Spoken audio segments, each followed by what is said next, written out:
It's official. Fresh Baked Disney has finally given us official opening dates for the return of the Rivers of America. Fantasmic, the Mark Twain, the island, everything.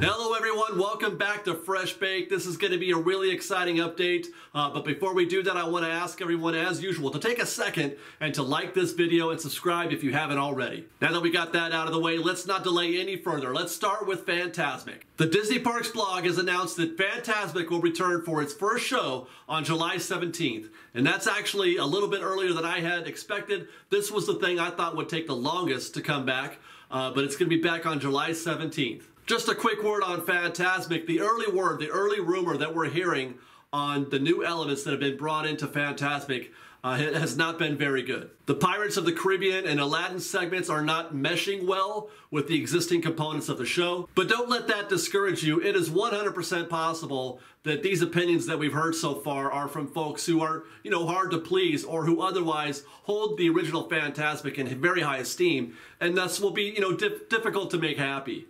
I myself am very much looking forward to the additions of Pirates and Aladdin to the new show.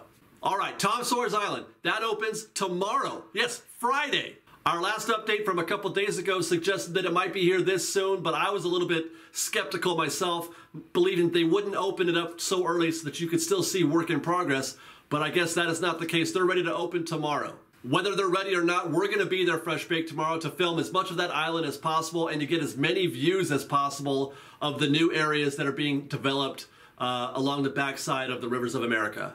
Meanwhile, we'll have to wait until July 29th, one day off from our earlier prediction of the 28th, for the return of the remaining Rivers of America attractions. That means the Disneyland Railroad, the Mark Twain, the Columbia, and the Davy Crockett Canoes. One thing to note from the Disney Parks blog announcement is that they're describing the new river route as having an enhanced adventure featuring the new Columbia Gorge section, highlighted by 5 picturesque waterfalls. I'm assuming they're talking about this section, a section we probably won't be able to see tomorrow, but it will undoubtedly be the highlight of everyone's trip around the Rivers of America. So there you go, Fresh Baked, it's official. Let us know your thoughts on these dates in the comments below. We're a little bit ahead of schedule, but more importantly, we're not behind schedule. And I could not be more excited about this information, and I cannot wait to head out to the Rivers of America and to Tom Sawyer's Island as soon as possible. As always, let us know your feelings on these topics and more in the comments below, and until next time, Fresh Baked!